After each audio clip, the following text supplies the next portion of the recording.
አርእስተ ዜና። የትግራይ ክልል ጊዜያዊ አስተዳደር ፕሬዝዳንት አቶ ጌታቸው ረዳ በ3 የትግራይ ሰራዊት አዛዦች ላይ የሥራ እግድ ውሳኔ አስተላለፉም። የአሜሪካ ፕሬዝዳንት ዶናልድ ትራምፕ እና የዩክሬን ፕሬዝዳንት ቮሎዲሚር ዜሌንስኪ በቀጣይ ሳምንት በሳውዲ አረቢያ ለመገናኘት መስማማታቸው ተዘገበም። ሰላም ጤና ይስጥልን፣ እንዴት ናችሁ? ዛሬ መጋቢት 2 ዕለተ ማክሰኞ እነዚህና ሌሎች ተጨማሪ ዜናዎች ይዘንላችሁ ቀርበናል። ወደ ዜናዎች እናልፋለን። የትግራይ ክልል ጊዜያዊ አስተዳደር ፕሬዝዳንት አቶ ጌታቸው ረዳ በ3 የትግራይ ሰራዊት አዛዦች ላይ የሥራ እግድ ውሳኔ አስተላለፉም። ፕሬዝዳንቱ ከሰኞ መጋቢት 1 2017 ጀምሮም ከሥራ ያገዷቸው ከፍተኛ የጦር መኮንኖች ሜጀር ጀነራል ዮሐንስ ወልደ ጊዮርጊስ፣ ሜጀር ጀነራል ማዕሾ በየነና ብርጋዴር ጀነራል ምግቤ ኃይለ ናቸው። አቶ ጌታቸው የእግድ ውሳኔውን ለጦር አዛዦቹ ያሳወቁት ለእያንዳንዳቸው በዛሬው ዕለት በጻፉት ደብዳቤ ነው። ፕሬዝዳንቱ በትግራይ ክልል ጊዜያዊ አስተዳደር ምክትላቸው የሆኑት ሌተናል ጀነራል ታደሰ ወረደንም ጉዳዩን እንዲያውቁት በደብዳቤው ግልባጭ ላይ አካትተዋቸዋል። ደብዳቤው የሰላምና ጸጥታ ካቢኔ ሴክሬታሪያት ኃላፊ ከሆኑት ሌተናል ጀነራል ታደሰ በተጨማሪ ለጊዜያዊ አስተዳደሩ ሰላምና ጸጥታ ቢሮም ግልባጭ ተደርጓል።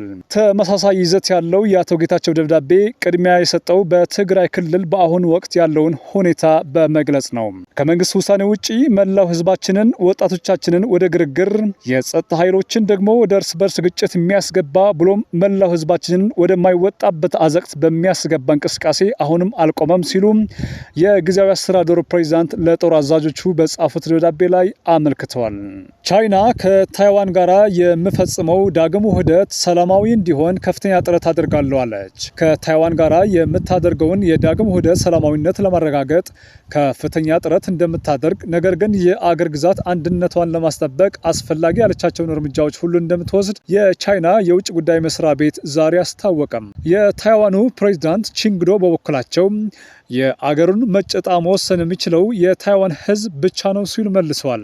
በተያያዘ ሌላ ዜና የቻይናው የውጭ ጉዳይ ሚኒስትር ዋንጊዩ ባለፉት ሳምንት ከተካሄደው የቤጂንግ ዓመታዊ ፓርላማ ጉባኤ ትይዩ ለጋዜጠኞች በሰጡት አስተያየት ታይዋን መቼም ቢሆን ሀገር አትሆንም፣ የታይዋንን ነጻ ሀገር የመሆን ፍላጎት መደገፍም በቻይና የውጭ ጉዳይ ጣልቃ ከመግባት የሚቆጠር ነው ሲሉ ተደምጠዋል። የውጭ ጉዳይ ሚኒስትሩ ታይዋንን አስመልክተው ስለሰጡት ስለዚህ አስተያየታቸው የተጠየቁት የውጭ ጉዳይ ሚኒስትሩ ቃል አቀባይ ማኦኒንግ በበኩላቸው ቻይና በሰላማዊ መንገድ የሚፈጠር ዳግም ውህደት እውን ለማድረግ የተቻላትን ሁሉ ለማድረግ ፍቃደኛ ነች ብለዋል። ዩክሬንና አሜሪካ በቀጣይ ሳምንት በሳውዲ አረቢያ ተገናኝተው ይወያያሉ ተባለ። ዩክሬንና ሩሲያ ከሰላም ንግግር ውጭ ሌላ ምርጫ እንደሌላቸውም ፕሬዝዳንት ትራምፕ ተናግረዋል። በቀጣይ ሳምንትም የአሜሪካና ዩክሬን ባለስልጣናት በሳውዲ አረቢያ ተገናኝተው የሩሲያ ዩክሬን ግጭት ዙሪያ የሰላም ንግግር ለማስጀመር መሰረት የሚጥል ምክክር እንደሚያደርጉ አስታውቋል። ትራምፕና ዜሌንስኪ በነጩ ቤተ መንግስት በመሪዎች መካከል ያልተለመደና ዱላ ቀረሽ የሚመስል ውይይት ማድረጋቸውን ተከትሎም ባሳለፍነው ሳምንት በመሪዎች መካከል ሰፊ ልዩነት ተፈጥሮ ቆይቷል። በመሪዎች መካከል በተፈጠረው ልዩነት ምክንያት አሜሪካ ለዩክሬን ወታደራዊ ድጋፍ ላለማድረግ ከውሳኔ መድረሷም ይታወቃል።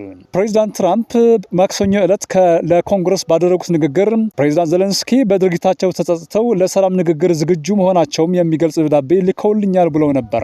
በቀጣይ ሳምንት በሳውዲ አረቢያ እንደሚገኙ የገለጹት የፕሬዝዳንት ትራምፕ ልዩ መልእክተኛ የሆኑት ስቲቭ ዊትኮፍ በውይይቱ የሰላም ንግግር አመቺ ሁኔታዎች ለመፍጠር እንደሚሰሩ አስታውቋል። ፕሬዝዳንት ዜሌንስኪ በበኩላቸው በቀጣይ ሰኞ ወደ ሳውዲ አረቢያ እንደሚያቀኑና ከአሜሪካ ባለስልጣናት ጋር እንደሚነጋገሩ ተናግረዋል።